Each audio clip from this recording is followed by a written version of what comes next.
Hello, I'm Corey Hello, and welcome to another episode of Critimation, where I review animated TV shows and films. As always, I do not own any of these films or shows. They are properties of their respected owners.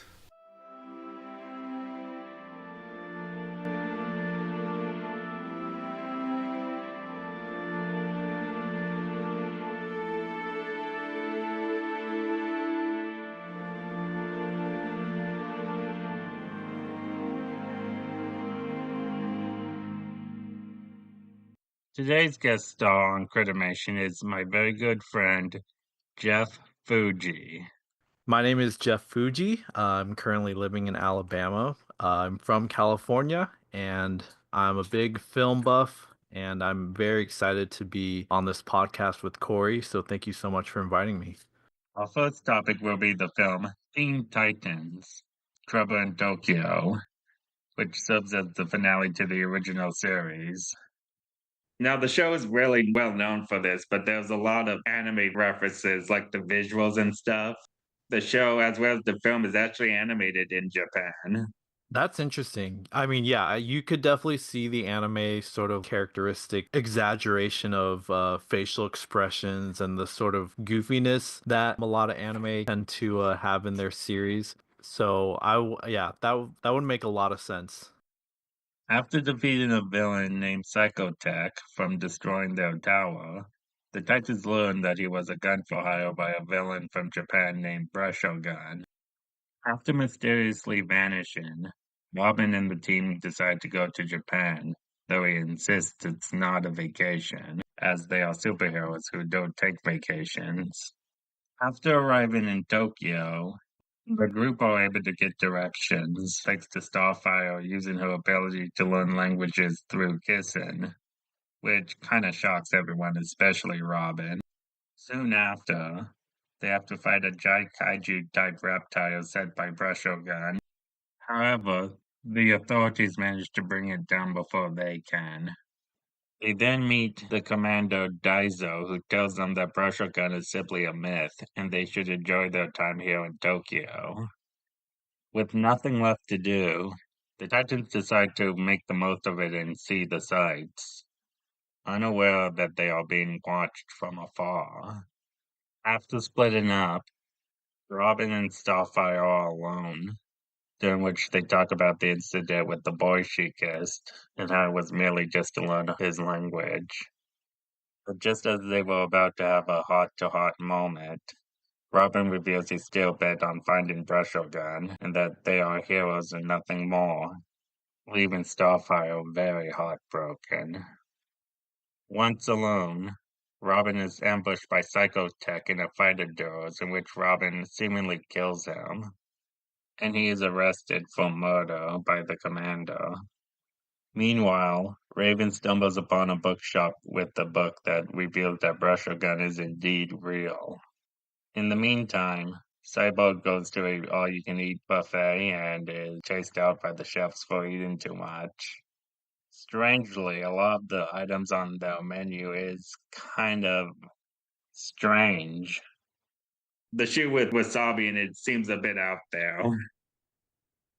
I think they're just, maybe exaggerating or just taking what probably a lot of Westerners might know, like wasabi or octopus or, I mean, because yeah, they're rooted in actual Japanese food, right? Or at least the westernization versions of Japanese food. I've never been to Japan, so I can't necessarily speak firsthand as far as the exact foods there, but I've been to plenty of Japanese restaurants here in the US and they Right. do have, those types of things, so. Beast Boy, on the other hand, meets a girl who calls him a taku, which means geek in Japanese. He falls in love with her and chases her into a karaoke bar where he sings the English translation to the Japanese version of the theme song to the Teen Titans TV show. Fun fact, by the way, in case you haven't guessed, the theme song for this is done in both English and Japanese. Yes, I did notice that while watching through the series. I noticed that sometimes it would switch to the Japanese version of the song. Growing up, so I watched Teen Titans growing up, And the band who did the theme song, Puffy Yumi, if you remember, they had their own show, Hi Hi Puffy Yumi. This show kind of got their show greenlit, believe it or not. That makes a lot of sense. Yeah.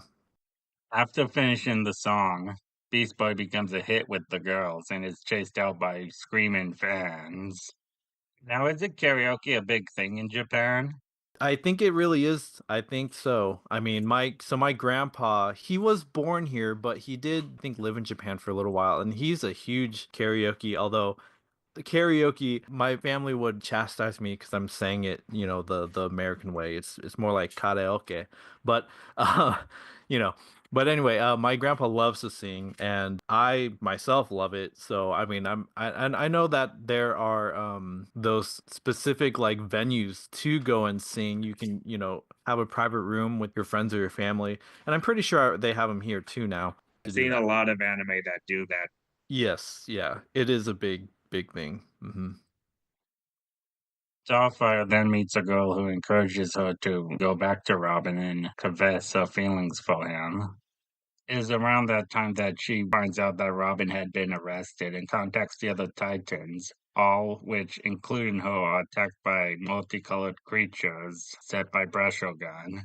These include an Astro Boy-like robot, a ghost resembling the No-Face from Spirited Away, a very hungry robot, and the girl Beast Boy met earlier who turns out to be a cat girl. Meanwhile, while being transported, a message that turns into explosives frees Robin. Now a vigilante, Robin steals a biker's uniform and takes on a new identity. After winning a bar fight, Robin gets answers about Brushogun revealing that he was real, but suddenly disappeared around the time new criminals started showing up. The authorities then arrive and give chase on Robin, who has stolen a motorcycle. But just when he is cornered, Starfire appears at the last minute and rescues him. After regrouping, Cybo reveals that the blood from Psychotech was actually ink. Raven then shows everyone the book she found on Brushogun, who was Japan's first supervillain. Brushogun was once an artist who wanted to bring his creations to life. Using dark magic, he was successful, but it came at a price. He became a living ink monster and earned the ability to create minions by drawing them. Somehow, this does remind me of the myth behind the Greek figure Pygmaeus. This Japanese drawing that I found reminds me more of Frashogun and may have been the inspiration behind him. Yeah, I can definitely see the similarities with the drawing coming to life. I wouldn't be surprised to learn if this was an inspiration. That's really cool. I like looked up the artist. I didn't know him off the top of my head. And so I was looking into the artist a little bit, but I didn't come across this painting, and this one's really neat, and I do see the similarity for sure. Eventually, the Titans track down Frashogun's trail to the local manga factory. Once inside, they find Brushogun attached to a printing press that forces him to make criminals, and that he set the first psychotech to give the Titans a reason to come looking for him. It is then revealed that the Commando is the real villain who has been using Brushogun to create criminals for him to capture and look like a hero to Tokyo. So I thought it was interesting to have that be portrayed because I think when it comes to law, especially in the US, and like corruption of law or police brutality or those types of things, especially now, it's a lot more of a hot topic kind of issue, maybe. But back then, I mean, so for a show for kids, usually when I think about like shows that are more family friendly, they usually try to have a more positive image of the police or, law enforcement, which is, not a bad thing at all. So it was interesting to see that in this movie, it's like, oh, the police are the bad guys here. Still, I wish they could have built up to him being the villain a bit better. Yeah, I agree. I mean, I don't know about you, but I kind of thought right away, okay, this guy's the bad guy. Like Yeah, to me, it was very obvious that he was going to be the bad guy. So I do wish, yeah, that they would have done it a little less. I don't know, obvious. Yeah, exactly. Yeah, I mean, I've seen some films with twist villains, like Toy Story 2, for example, and of course Mhm. Frozen. They do it a lot better. But then Yes, again, you I have agree. an hour-long film, so you know. Right, right. So I applaud them for the effort. I still enjoyed, that whole like arc, and it was cool to see that Broshigun himself wasn't the actual villain. Like in my like I thought he was Broshigun or whatever, right? But turns out Yeah. okay, he was actually just using him. So that was a bit of a twist that I didn't necessarily see coming. Fight then breaks out between the Titans, the Ink criminals, and the Commando's troopers who turn out to be Ink as well. And when it appears that the Titans have won, the Commander then merges himself with the printing press and becomes a giant ink monster. And when it seems that he has the upper hand, Robin is able to separate Brushogun from him, who then fades peacefully from existence. The Commander is then defeated, and Robin and Starfire finally share a kiss. Film ends with the Titans being hailed as Tokyo's newest heroes. And while I do like the film as a standalone story that wraps up the relationship between Robin and Starfire, I feel that it was not as good as the show itself, but still enjoyable.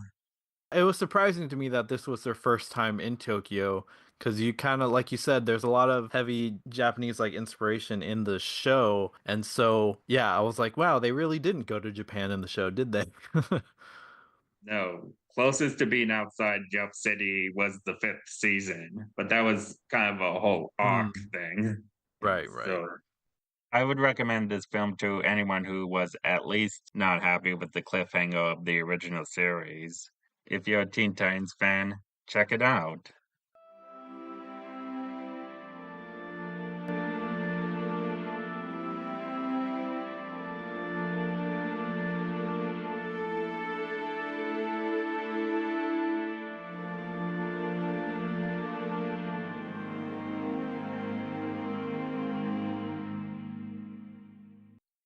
Our next topic will be the Studio Ghibli film Pom Poko. So a big part of the film is that it's an environmental piece. It starts in the 1960s when Tama Hills is becoming New Tama Project, which I think is now a suburb area near Tokyo. Yeah, it's a real place as far as I'm aware. The message is kind of looking at both sides. It's saying, yes, we're destroying the environment, but considering the time the film is taking place, we're still recovering from World War II. Yeah, it's an interesting kind of dichotomy of like, old versus new and progress versus tradition. And obviously, the value of life outside of human life. Definitely a huge environmentalist message in the film. The film itself takes place in the 1990s when a group of animals that have the ability to transform, known as Tanuki, realize that their environment is being destroyed and they have to figure out how to get the humans to stop. In the English dub, the Tanuki are incorrectly referred to as raccoons due to their similar appearance. Yes.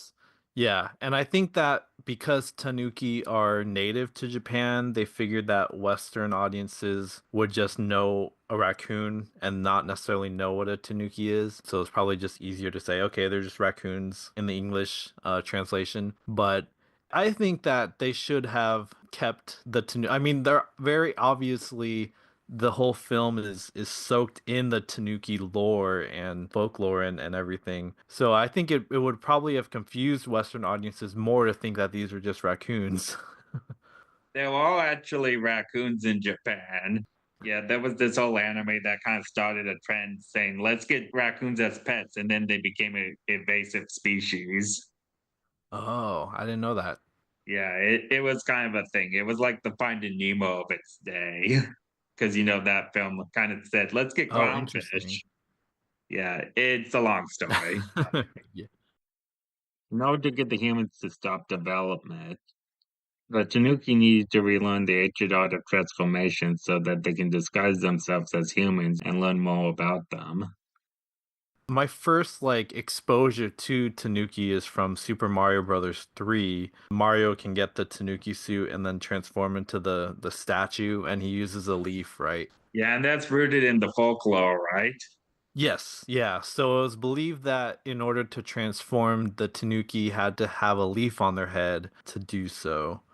And the film kind of debugs that a little bit, saying it's for amateurs.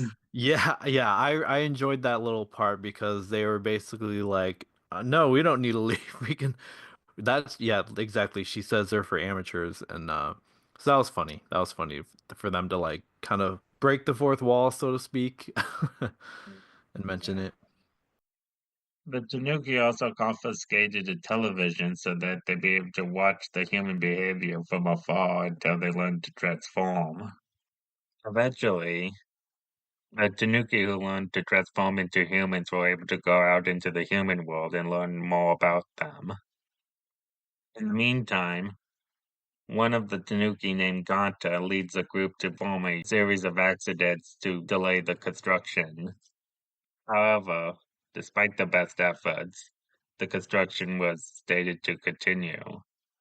But this wasn't a total waste of time, as some of those who invested in the development became superstitious. Using this to their advantage, they started scaring some of the developers and investors by transforming themselves into various spirits and deities. However, no matter how many humans they scared off, more would just show up to take their place. Shortly after, two Tanuki were set to seek out the Elders of Transformation to help them with their cause. One of the two raccoons set to find transformation masters returned with three of them. These three masters have been able to frighten the humans off their island by transforming into various spirits that have been worshipped in temples, and through their teaching intend to do the same to the humans trying to destroy Tama Hills. On the night that became known as Operation Spectre, the Tanuki transformed into a way of spirits known as yokai and put on a parade with the intent to frighten the humans. Yes, yeah. So the Ghost Parade has a ton of references, and there's a specific scroll print of a Ghost Parade that they pretty much lift from, including like the order of the yokai marching. It's a quite a spectacle in the film. It's definitely a highlight of the film for me, seeing all these creatures and ghosts and demons, and all the designs are really creative and obviously stem from actual yokai in the Japanese sort of folklore. However, the plan fails when a theme park owner claims to have staged the whole thing as part of a promotion for his amusement park, much to the Tanuki's horror. Shortly after, a transforming fox arrived and invited one of the masters over to his place to discuss what to do about the situation.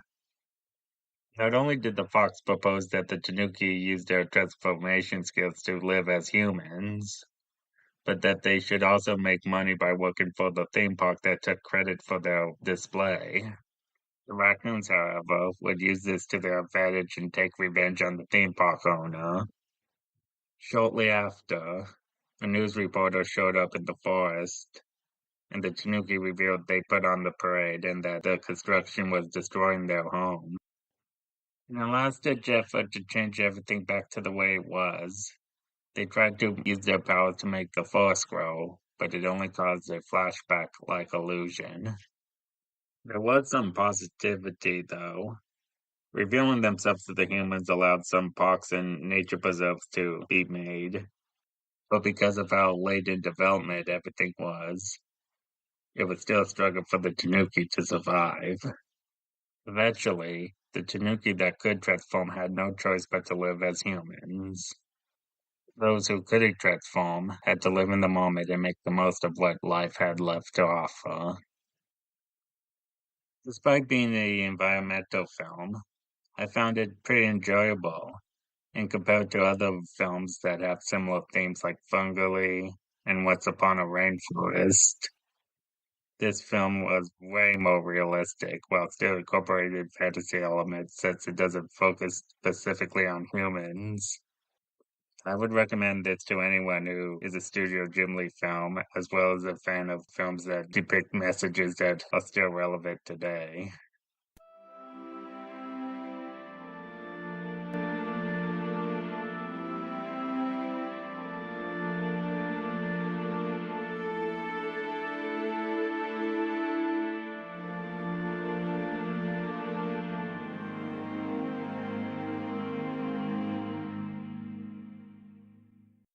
The last topic is the Toei animated film Little Prince and the Eight-Headed Dragon.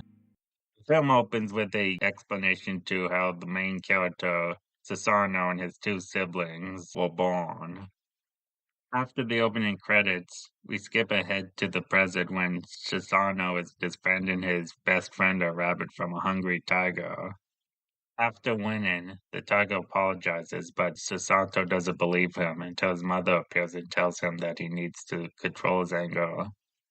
The following night, Susanoo learns from his father that his mother has died. Confused and upset, he runs off crying. The spirit of Sasato's mother then appears and tells him about her new home, and gifts him with a special necklace that will protect him from danger. Determined to be reunited with his mother, Sasato builds a boat and sets out to sea, with the rabbit as his only companion.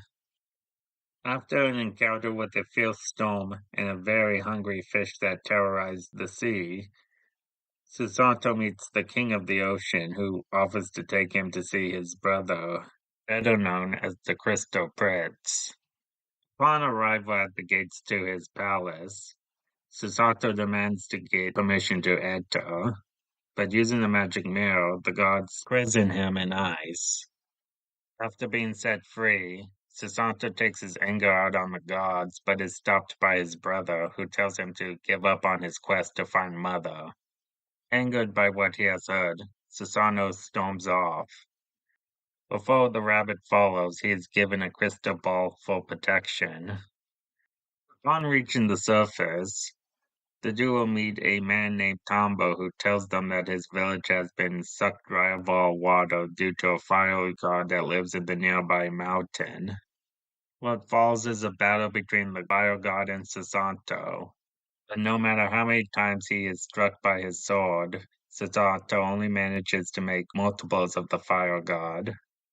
It is only by using the magic crystal that Susanto is able to coat his sword with a special layer to turn all the duplicates into steam and defeat the fire god. He then uses the crystal itself to defeat the fire god and bring peace back to the land. Now reformed, the god gives Susanto a magic bird that will carry them to see his sister, the goddess of light, with Tombo taken along so he can find a better place for his people to live.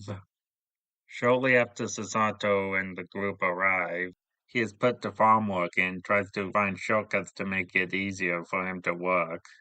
This gets him in trouble with the other farmers and upsets the goddess so much that she hides in a cave and blocks out the entrance, bringing the land to darkness. However, the citizens are able to trick her back out by using a party as a way to get her to open the door and then claim they have a new queen to rule and even show her a picture, which is really just a mirror showing the queen's reflection. As for Susano, he is banished from his sister's kingdom, but is given the advice that if he becomes a hero and protects those in need, he will one day be able to see where his mother has gone. Sometime after, the group rescue a baby mouse and meet a girl named the Little Princess who looks a lot like Susano's own mother. But as soon as they reach her home, the river turns red, and a terrible fate that befalls the Little Princess is revealed. She is to soon be eaten by a eight-headed dragon. While pondering what to do about the dragon, Susanto learns from the baby mouse's father that a flying horse lives nearby. After taming the horse, the group set out some alcohol for the dragon to drink so it would be easier to fight him while he's drunk. But the dragon soon catches wind of the plan and a fight endures, with each head falling until there's only one left. The pendant on Susano's necklace turns into a dagger, which he uses to finish off the dragon. Once dead, the dragon turns into a series of rivers and the land becomes lush and beautiful. Susano's mother then appears one last time and tells him that she will always be with him in his heart. Now accepting his mother is no longer with him, Susato decides to stay put and with his new friends make a home in this now green and wonderful land. What struck me about this film was even though it was dubbed in the 60s, it's actually pretty faithful to the Japanese version. Yeah. I mean, I've only seen the dubbed version. I don't think this is on any streaming platform. I did see it was on YouTube, but I didn't watch it on YouTube. I don't know if they Yeah. had a version that was subbed. Yeah, but compared to like Toei's take on Journey to the West, which they called Alakazam the Great, this was way better because I got a Oh, better okay. understanding of the story and all from a Japanese standpoint. It was definitely more faithful. When I researched this film, I saw that a lot of future animators worked on this. In fact, the Mhm. guy who designed Mario actually worked on this movie. Oh, really? He That's designed the interesting. I did not horse. know that. And the composer was the composer of Godzilla, and that's really cool to me. Yeah, I'm glad they kept the soundtrack for the Godzilla composer because I think at that point the movies were already pretty well known, so he was well known. Yeah, yeah, definitely. Because the first Godzilla came out in 1954, so what, 8 or 9 years before Little Prince?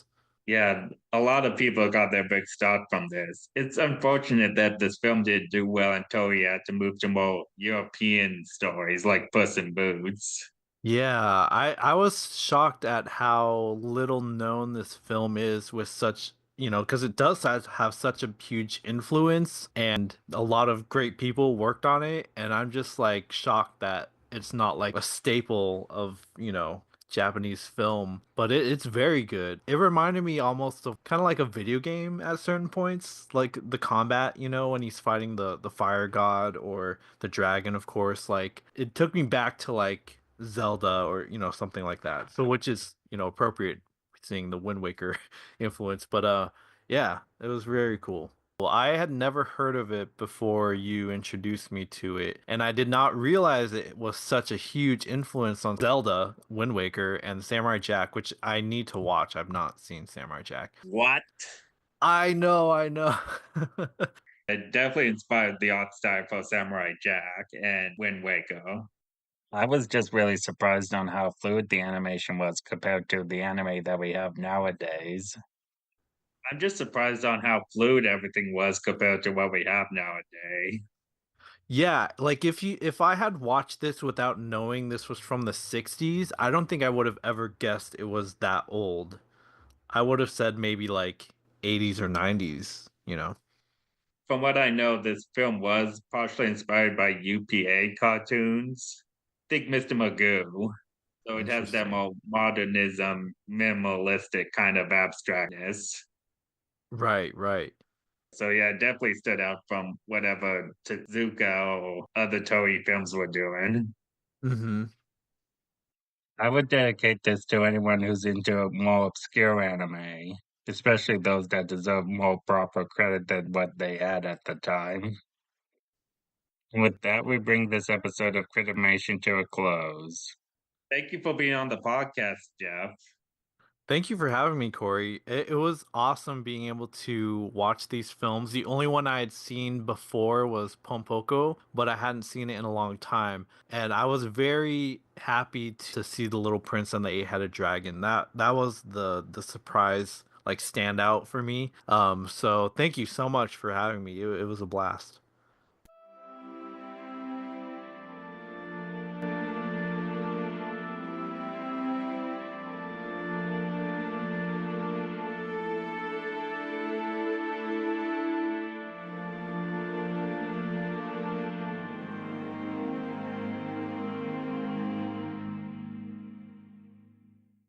Thanks for tuning in to Critimation.